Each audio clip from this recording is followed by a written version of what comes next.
ఓం నమో శ్రీ సత్యదేవాయ నమః. శ్రీ సత్యనారాయణ స్వామి వ్రతకథలు.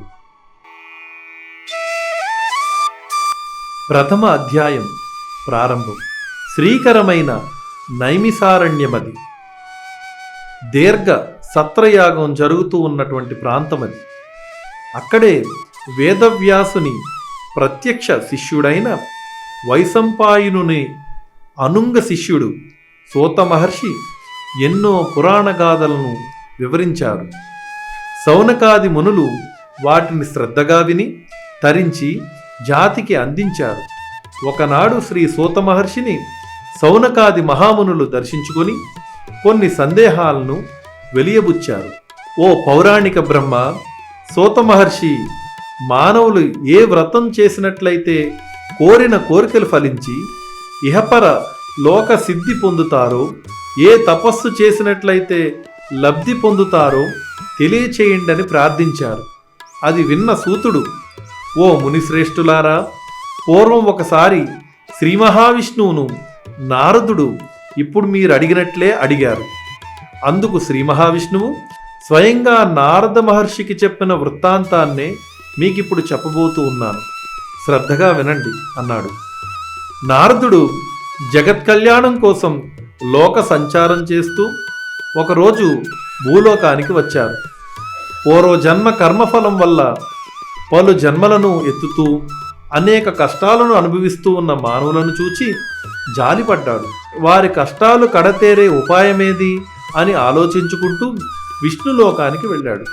తెల్లని శరీరం కలవాడు, శంఖ చక్ర గదా పద్మ వనమాలా విభూషితుడు అయిన నారాయణుని చూచి ఇలా స్తుతించాడు. మనస్సుకు, మాటలకు, ఊహకు అలివి కాని ఓ దివ్య రూపం కలవాడా, ఆది మధ్యాంతరహితుడా, నిర్గుణ సుగుణాత్మక ఆదిపురుష, భక్తుల బాధలను తీర్చే శ్రీమన్నారాయణ, మీకు నమస్కారములు. ఆ స్తోత్రాన్ని విన్న శ్రీ మహావిష్ణువు సంతోషించి నారదునితో, ఓ మహర్షి, నీ రాకకు కారణమేమిటి? నీ కోరిక ఏమిటో చెప్పు అన్నాడు. అందుకు నారదుడు, ఓ లక్ష్మీవల్లభ, శ్రీమన్నారాయణ, జగద్రక్షక, భూలోకంలో జనులందరూ బహుజన్మలతో పాపకర్మలను అనుభవిస్తూ ఉన్నారు. వారి కష్టాలను కడతీర్చే ఉపాయం ఏదైనా చెప్పి దయతో అనుగ్రహించు అని ప్రార్థించాడు. అప్పుడు శ్రీ మహావిష్ణువు, నారదా, లోకక్షేమం కోరి మంచి విషయాన్ని అడిగావు. మానవులు సంసార భ్రాంతిని వదిలి సుఖ సంతోషాలను పొందే సులభ ఉపాయాలను చెబుతాను విను. భూలోకంలోనూ స్వర్గలోకంలోనూ కూడా దుర్లభమగు మహాపుణ్యప్రదమైన వ్రతం ఒకటి ఉంది. నీపై వాత్సల్యంతో దాన్ని ఇప్పుడు నీకు చెబుతాను. అదే శ్రీ సత్యనారాయణ స్వామి వ్రతం.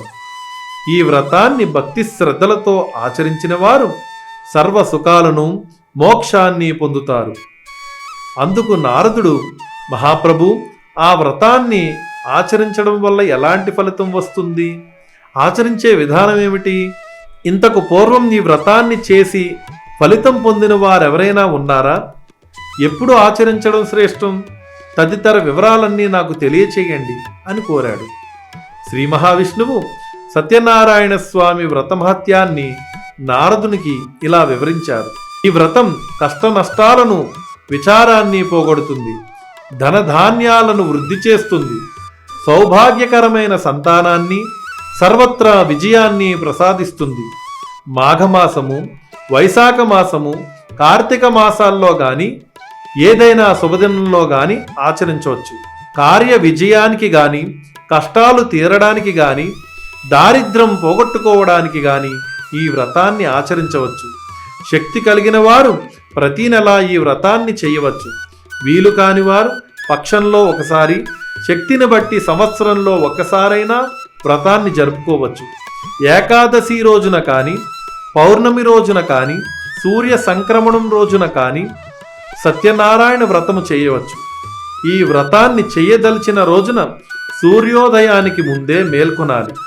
కాలకృత్యాలను తీర్చుకున్న తర్వాత స్నానం చేసి శుచిగా భగవంతునికి నమస్కరించి, స్వామి సత్యనారాయణ, నీ అనుగ్రహ ప్రాప్తి కోసం భక్తి శ్రద్ధలతో నేను ఈ వ్రతాన్ని ఆచరిస్తూ ఉన్నాను, నాపై దయచూపు అంటూ నిశ్చలమైన భక్తితో భగవంతుని ధ్యానించాలి. ఆ విధంగా సంకల్పం చెప్పుకున్న తరువాత మధ్యాహ్న వేళ కూడా సంధ్యావందనాది కాలాలను నెరవేర్చుకుని సాయంకాల స్నానం పూర్తయ్యాక ప్రదోషకాలం అనగా అసుర సంధ్య వేళ దాటిన తరువాత వ్రతం ఆరంభించాలి. ముందుగా పూజా ప్రదేశంలో స్థలశుద్ధి చెయ్యాలి. చక్కటి ముగ్గులు పెట్టాలి. వరిపిండితో సహా 5 రంగుల పొడులతో అందమైన శుభకరమైన ముగ్గులు పెట్టాలి. ఆ ముగ్గులపై అంచులు ఉన్న కొత్త వస్త్రాన్ని పరిచి ఉంచాలి. ఆ వస్త్రంపై బియ్యం పోసి మధ్యలో శక్తిని బట్టి వెండి గాని రాగి గాని ఇత్తడి గాని లేదా మట్టి కలశాల్లో ఏదో ఒకటి ఉంచవచ్చు. శక్తి కలిగి ఉండి కూడా లోభత్వం చూపకూడదు. విధి విధానంగా సమస్తం ఆచరించాలి. కలశానికి సమీపంలో సత్యనారాయణ స్వామి ప్రతిమను ఉంచి పూజించాలి. ఆ ప్రతిమను పంచామృతములతో పాలు, పెరుగు, నెయ్యి, తేనె, నీరు ఇటువంటి ద్రవ్యములతో శుద్ధి చేసి మంటపంలో ఉంచాలి. ప్రథమంగా విఘ్నేశ్వరుణ్ణి, తరువాత లక్ష్మీదేవిని, విష్ణుమూర్తిని, శివపార్వతులను, నవగ్రహాలను, అధిదేవతలను, ప్రత్యధి దేవతలతో సహా పూజించాలి. అష్టదిక్పాలకులను పూజించాలి. వారిని ముందుగా ఆవాహన చెయ్యాలి. మొదట కలశ పూజ చేసి వరుణదేవుణ్ణి ఆవాహన చేసి పూజించాలి.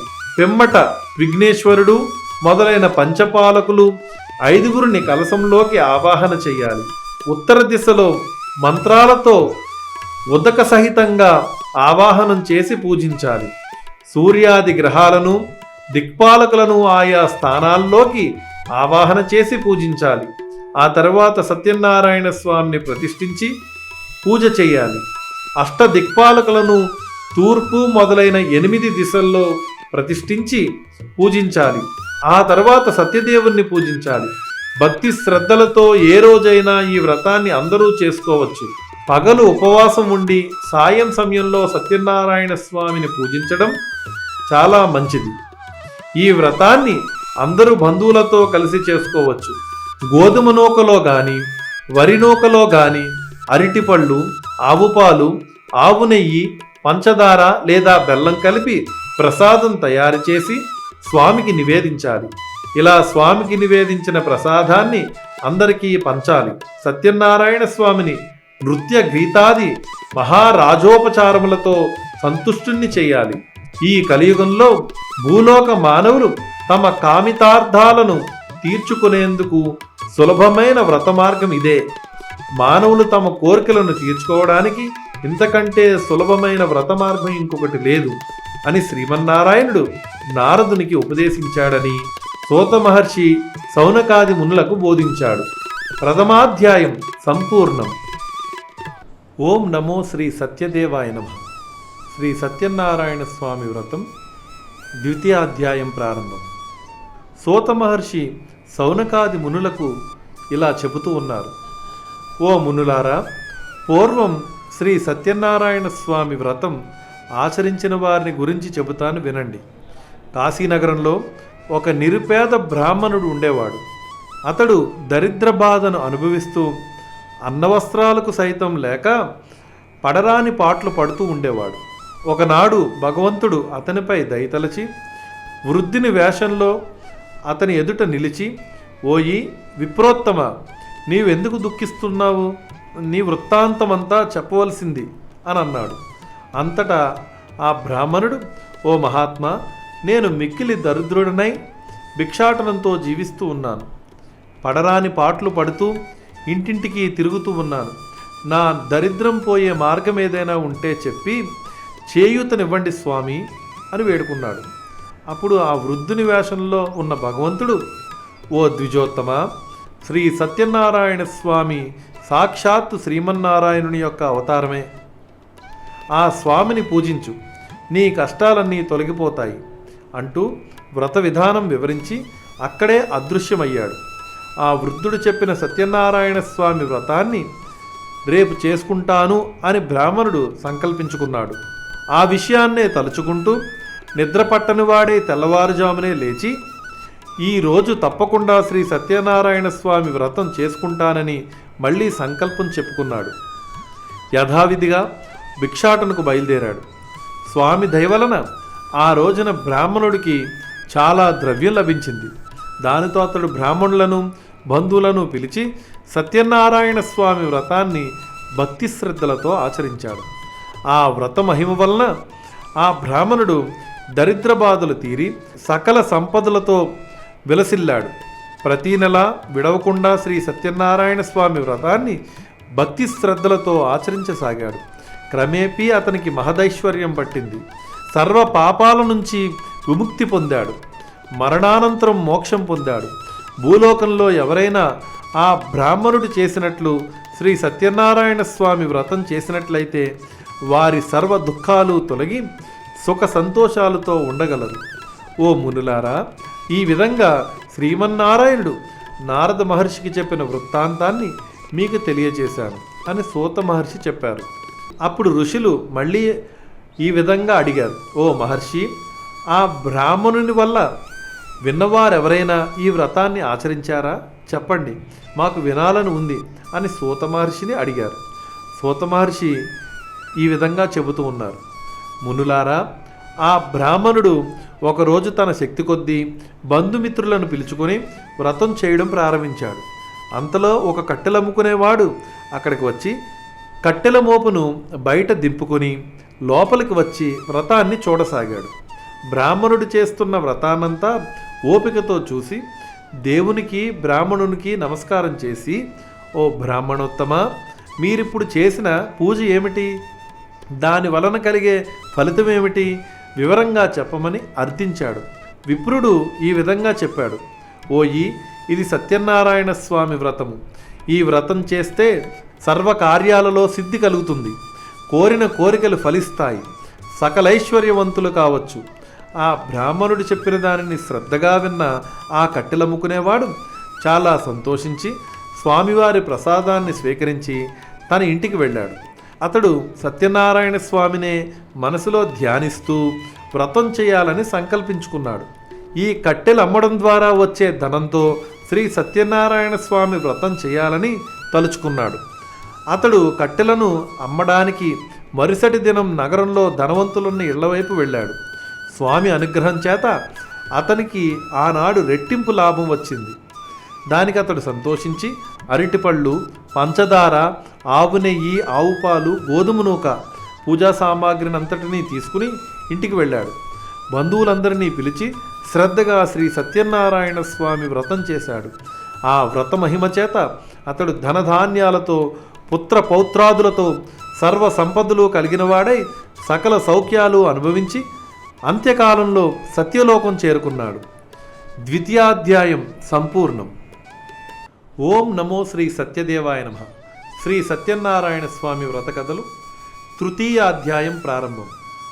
సూతుడు మరో కథను చెప్పడం మొదలుపెట్టారు. ఓ మునులారా, పూర్వం ఉల్కాముకుడనే రాజుండేవాడు. అతడు ఇంద్రియాలను జయించినవాడు, సత్యవంతుడు. ప్రతిదినం దేవాలయానికి వెళ్ళేవాడు.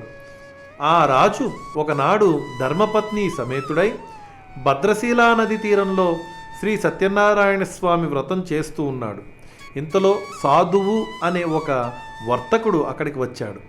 అపారమైన ధనరాశులతో, వస్తువులతో ఉన్న నావను తీరాన నిలిపి వ్రతం చేస్తూ ఉన్న ఆ రాజును సమీపించి వినయంతో ఇలా అడిగాడు, ఓ రాజా, భక్తి శ్రద్ధలతో మీరు చేస్తున్న ఈ వ్రతం ఏమిటి? దయచేసి నాకు వివరించండి, తెలుసుకోవాలని ఉంది అని అడిగాడు. అంతటా రాజు, ఓ సాధు, పుత్ర సంతాన ప్రాప్తి కోసం మేము ఈ సత్యనారాయణ స్వామి వ్రతం చేస్తున్నాం. మహారాజు చెప్పిన ఆ మాటలు విన్న ఆ సాధువు, ఓ రాజా, నాకు కూడా సంతానం లేదు. ఈ సత్యనారాయణ స్వామి వ్రతం చేస్తే సంతానం కలుగుతుందంటే నేను కూడా ఈ వ్రతాన్ని చేస్తాను అని అన్నాడు. తరువాత సాధువు తన వ్యాపారాన్ని ముగించుకొని ఇంటికి వచ్చి భార్య అయిన లీలావతితో సత్యనారాయణ స్వామి వ్రతాన్ని గురించి చెప్పాడు. భక్తి శ్రద్ధలతో భార్యాభర్తలిద్దరూ కలిసి తమకు సంతానం కలిగితే తప్పకుండా ఈ వ్రతం ఆచరించాలని సంకల్పం చేసుకున్నారు. కొంతకాలానికి లీలావతి గర్భవతి అయ్యింది. 10వ మాసంలో పండంటి బాలికను ప్రసవించింది. ఆ బాలిక శుక్లపక్ష చంద్రుని వలె దినదిన ప్రవర్ధమానంగా పెరుగుతూ ఉంది. తల్లిదండ్రులు ఆమెకు కళావతి అనే పేరు పెట్టారు. అప్పుడు లీలావతి తన భర్తతో, నాథా, మనకు సంతానం కలిగితే శ్రీ సత్యనారాయణ స్వామి వ్రతం చెయ్యాలని అనుకున్నాం కదా, మనకు పుత్రిక ఉదయించింది కదా, కనుక ఈ వ్రతం చేసుకుందాము అని భర్తకు చెప్పింది. దానికి ఆ వర్తకుడు, లీలావతి, మన అమ్మాయి వివాహ సమయంలో తప్పక ఆ వ్రతం చేద్దాము అని భార్యను సమాధానపరిచాడు. వ్యాపారం పనిపైన వేరే నగరానికి వెళ్ళాడు. కళావతి క్రమంగా యుక్త వయసుకు చేరుకుంది. తండ్రి అయిన సాధువు తన తోటి వర్తక సహచరులతో ఆలోచించి కళావతికి వరుణ్ణి వెతికించేందుకు దూతను పంపాడు. ఆ దూత దేశ సంచారం చేసి కాంచన నగరం నుంచి యోగ్యుడైన పెళ్లికొడుకును వెంట పెట్టుకుని వచ్చాడు. అందగాడైన ఆ వైశ్య బాలకుణ్ణి చూసిన సాధువు తన కుమార్తెనిచ్చి పెళ్లి చేశాడు. అమ్మాయి పెళ్లి వేడుకల్లో ఆనందిస్తూ సాధువు సత్యనారాయణ స్వామి వ్రతాన్ని చేయడం మరిచాడు. కొంతకాలం గడిచింది. వ్యాపార దక్షత గల సాధువు వ్యాపారం కోసం అల్లునితో సహా విదేశాలకు బయలుదేరి వెళ్ళాడు. చంద్రకేతుడనే మహారాజు యొక్క పరిపాలనలో ఉన్న రత్నసానుపురం అనే నగరాన్ని వాళ్ళిద్దరూ చేరుకున్నారు. దురదృష్టవశాత్తు అదే రోజున రాజుగారి ధనాగారంలో దొంగలు పడ్డారు. వారిని రాజభటులు తరుముతూ ఉండగా సాధువు ఇతర వర్తకులు ఉన్న వైపునకు దొంగలు పరిగెత్తుకుని వచ్చారు. రాజభటులను చూసిన దొంగలు భయపడి వారి వద్దన ఉన్నటువంటి ధనాన్ని సాధువు ఉన్న చోట పారవేసి వెళ్ళిపోయారు. రాజభటులు వచ్చి వర్తకుల వద్దనున్న రాజధనాన్ని చూసి ఆ వర్తకులే దొంగలని నిశ్చయించుకున్నారు. సాధువును అతని అల్లుణ్ణి బంధించి రాజు వద్దకు తీసుకుపోయారు.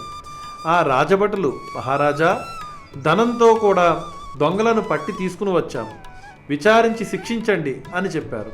అంతట చంద్రకేతు మహారాజు విచారణ అవసరం లేదని అంటూ వారిని చెరసాలలో బంధించండి అని భటులను ఆజ్ఞాపించాడు. వర్తకులంతా మొత్తుకున్నా వారినెవ్వరూ పట్టించుకోలేదు. భటులు వారిని కారాగారంలో బంధించారు. అది చాలదన్నట్లుగా చంద్రకేతు మహారాజు వర్తకుల పడవల్లో ఉన్న ధనం కూడా దొంగ సొమ్ము అయి ఉండవచ్చని భావించి తన ధనాగారానికి చేర్పించాడు. సాధువు చెరసాలలో మగ్గుతూ ఉన్న కాలంలోనే ఇంటి వద్ద సాధువు భార్య లీలావతి కూడా కష్టాలు పాలయ్యారు. వారి ఇంటిలో దొంగలు పడి సంపదనంతా దోచుకుపోయారు. లీలావతి తీవ్ర మనోవేదనతో రోగగ్రస్తురాలయ్యింది. తినటానికి కూడా తిండి లేక ఇంటింటికి తిరిగి బిచ్చమెత్తుకుని బ్రతకసాగింది. కుమార్తె కళావతి కూడా తల్లితో పాటు బిచ్చమెత్తుకోసాగింది. అలా ఒకనాడు భిక్షాటన చేస్తూ తిరుగుతూ ఒక ఇంటిలో శ్రీ సత్యనారాయణ స్వామి వ్రతం జరుగుతూ ఉండగా చూసింది కళావతి. ఆ వ్రతము వ్రతకథ పూర్తయ్యేదాకా విని కరుణించి కాపాడమని స్వామిని మనస్ఫూర్తిగా వేడుకుంది. అక్కడ ప్రసాదాన్ని కూడా స్వీకరించి బాగా ప్రొద్దుపోయిన తర్వాత ఇల్లు చేరుకుంది. ఆలస్యంగా వచ్చిన కళావతిని చూసిన లీలావతి కోపగించి, అమ్మాయి, ఇంత రాత్రి వరకు ఎక్కడున్నావు అని నిలదీసింది. అందుకు కళావతి, అమ్మా, నేనొక ఇంట శ్రీ సత్యనారాయణ స్వామి వ్రతం జరుగుతూ ఉండగా చూస్తూ అక్కడే ఉండిపోయాను. అమ్మా, ఆ వ్రతం చేసుకున్న వారికి కోరిన కోరికలు తీర్స్తుందంట కదా అని అడిగింది. లీలావతి కుమార్తె మాటలు విని, అమ్మాయి, నువ్వు పుడితే శ్రీ సత్యనారాయణ స్వామి వ్రతం చేస్తానని మీ తండ్రి గారు గతంలో మొక్కుకున్నారు. నేటి వరకు చేయకపోవడం మూలంగానే మనకు ఈ కష్టాలు వచ్చి పడ్డాయి. మన కష్టాలు తీర్చడానికి కరుణోపాయం మనం వ్రతం చేయడమే అంటూ అప్పటికప్పుడే వ్రతం సంకల్పించింది. వర్తకుని భార్య అయిన లీలావతి, కుమార్తె కళావతి కలిసి ఉన్నంతలో మిక్కిలి భక్తి శ్రద్ధలతో శ్రీ సత్యనారాయణ స్వామి వ్రతం చేశారు. స్వామి, మా అపరాధం మన్నించండి, మమ్మల్ని క్షమించి నా భర్త అల్లుడు సుఖంగా ఇల్లు చేరేలాగా దీవించండి అని ప్రార్థించింది. లీలావతి చేసిన వ్రతానికి ఆ సత్యదేవుడు సంతోషించి ఆ రాత్రి చంద్రకేతు మహారాజుకి కలలో కనిపించి ఈ విధంగా చెప్పారు. రాజా, నీవు బంధించిన వారిద్దరూ దొంగలు కారు, వారు వర్తకులు. రేపు ఉదయాన్నే వారిద్దరిని విడిపించి వారి ధనం వారికిచ్చి పంపించి వేయి అని ఆజ్ఞాపించారు. మరునాడు ఉదయాన్నే రాజు సభను ఏర్పాటు చేశారు. గత రాత్రి తాను చూసిన స్వప్నాన్ని అందరికీ వివరించారు. వర్తకులను విడిపించి తీసుకురమ్మని భటులను ఆజ్ఞాపించాడు. భటులు తీసుకువచ్చిన వర్తకులిద్దరూ రాజుకు నమస్కరించి భయభ్రాంతులై నిశ్చేష్టులై నిలిచున్నారు. రాజు వర్తకులను చూసి, వర్తక శ్రేష్ఠులారా, మీకీ ఆపద దైవవశమున సంభవించినది, భయపడకండి అని ఓదార్చి వారిని బంధ విముక్తులను చేశాడు. వారిని నూతన వస్త్రములతో సత్కరించాడు. ఇంకా అనేక విధాలుగా వారిని గౌరవించి వారి వద్ద నుంచి స్వాధీనం చేసుకున్న ధనాన్ని కూడా రెట్టింపుగా ఇచ్చి వారిద్దరిని సంతోషపరిచాడు. సకల మర్యాదలతో వారిని సాగనంపాడు. వర్తకులు పరమానందభరితులై పడవని ఎక్కి రత్నపురానికి బయలుదేరారు. తృతీయ అధ్యాయం సంపూర్ణం. ఓం నమో శ్రీ సత్యదేవాయ నమః. శ్రీ సత్యనారాయణ స్వామి వ్రతకథలు. చతుర్థాధ్యాయం ప్రారంభం. సూత మహర్షి ఈ విధంగా చెబుతూ ఉన్నారు. చంద్రకేతు మహారాజు చెర నుంచి విముక్తులైన వర్తకులిద్దరూ సముద్రంలో కొంత దూరం ప్రయాణం చేశారు. సత్యదేవునికి వారిని పరీక్షించాలనే కోరిక కలిగింది. సన్యాసి రూపాన్ని ధరించి ఒక తీరంలో దర్శనమిచ్చాడు. కాలకృత్యాల కోసం పడవను ఆపుకున్న వారిని ఉద్దేశించి, నాయనలారా, మీ పడవలో ఏముంది అని అడిగాడు. ధనమధాంధులైన ఆ వైశ్యులు ఆ సన్యాసిని పరిహసిస్తూ, మా ధనాన్ని అపహరించాలని చూస్తున్నావా ఏమి? పడవలో ఆకులు అలములు తప్ప మరేమీ లేవు అని బదులు చెప్పారు. ఆ మాటలు విని సన్యాసి చిరునవ్వు నవ్వి, అట్లే అగుగాక అని అన్నారు. మళ్ళీ ప్రయాణం కొనసాగించడానికి పడవ వద్దకు వచ్చిన సాధువర్తకుడు పడవలో కనిపించిన దృశ్యాన్ని చూసి ఆశ్చర్యపోయి నిశ్చేష్టుడయ్యాడు. సంపదల స్థానంలో ఆకులు అలములను చూసి దుఃఖముతో మూర్ఛిల్లాడు. తెలివి వచ్చిన తరువాత ధనధాన్య సంపదలన్నీ మాయమయ్యాయని విలపించసాగాడు. అంతటా అల్లుడు మామను చూచి, మామయ్య, ఏడవడం వల్ల ప్రయోజనం ఏమిటి?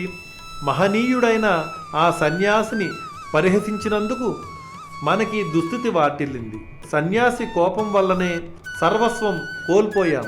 కనుక ఆయననే వేడుకుందాం, ఆయననే శరణు కోరుదాం. మనల్ని తప్పక కరుణిస్తారు, మన కోరికలు నెరవేర్చగలరు అన్నాడు. అల్లుని మాటలను ఆలకించిన సాధువు పరుగు పరుగున ఆ సన్యాసి వద్దకు వెళ్ళి వినయంగా నమస్కరించి, స్వామి, జ్ఞానశూన్యుడనై మిమ్మల్ని పరిహసించాను. నా తప్పును మన్నించండి, క్షమించి నాపై దయ చూపండి అని పరిపరి విధాలుగా ప్రార్థించాడు. భోరున విలపించాడు. అంతటా సన్యాసి, పోయి నా వ్రతం చేస్తానని చెప్పి మరిచిపోవడం భావ్యమా? దుష్టబుద్ధితో ఉన్న నీకు కనువిప్పు కలిగించాలనే నేను శాపం ఇచ్చాను. నా శాపం వల్లనే నీకు ఈ దుస్థితి సంభవించింది. ఇప్పటికైనా తెలుసుకున్నావా అని అన్నారు. అంతటా సాధువు, స్వామి పుండరీకాక్ష, లోకమంతా నీ మాయ వల్లనే మోహంలో పడి కొట్టుమిట్టులాడుతుంది. బ్రహ్మాది దేవతలే నీ మాయను జయింపలేకపోతూ ఉన్నారు, నిన్ను తెలుసుకోలేకుండా ఉన్నారు. మానవ మాతృడనైన నేనెంతటి వాడను తండ్రి? నీ మాయలో చిక్కుకున్న సూక్ష్మజీవిని నేను. నీ అనుగ్రహానికి దూరమై తపిస్తూ ఉన్న అభాగ్యుడను. నిన్ను తెలుసుకోవడం నా తరమా స్వామి? నా అపరాధాన్ని మన్నించండి. ఇక మీదట నిన్నెప్పుడూ మరవకుండా పూజిస్తాను. శరణన్న వారిని రక్షించు. కరుణా సముద్రుడవు, నన్ను అనుగ్రహించు. నా సంపదను నాకిప్పించమని పరిపరి విధాలుగా ప్రార్థించాడు. సాధువర్తకుని ప్రార్థనను మన్నించిన స్వామి అతని కోరికను తీర్చి అంతర్ధానమయ్యాడు. ఆ తరువాత సాధువు తన పడవను పరిశీలించి చూడగా అదంతా ధనరాశులతో నిండి ఉంది. ఆ సత్యదేవుని దయ వల్లనే తన కోరిక తీరిందనుకుని పరివారంతో సహా స్వామిని పూజించి స్వగృహానికి ప్రయాణం సాగించాడు. కొద్ది కాలానికి తమ సొంత ఊరు చేరుకున్నారు. అల్లుడు, మామ ఇద్దరు రత్నపురానికి చేరుకున్నామనేటువంటి విషయాన్ని ఒక దూత ద్వారా కబురును ఇంటికి పంపాడు. సరిగ్గా దూత సమాచారం ఇచ్చే సమయానికి లీలావతి, కళావతి శ్రీ సత్యనారాయణ స్వామి వ్రతాన్ని జరుపుతూ ఉన్నారు.